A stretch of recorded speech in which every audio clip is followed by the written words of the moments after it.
பொட்டு சுரேஷ் கொலை வழக்கில் கைது செய்யப்பட்ட அட்டாக் பாண்டியின் வாக்குமூலத்தின் அடிப்படையில் பலர் கைது செய்யப்படுவார்கள் என காவல்துறையினர் தெரிவித்துள்ளனர்.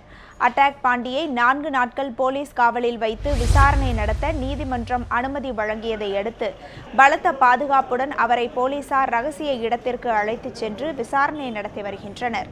பொட்டு சுரேஷ் கொலையின் அரசியல் பின்னணி மற்றும் முக்கிய பிரமுகர்கள் தொடர்பான கேள்விகளுக்கு மழுப்பலான வாக்குமூலத்தையே அட்டாக் பாண்டி கூறி வருவதாகவும் காவலர்கள் தெரிவித்துள்ளனர்.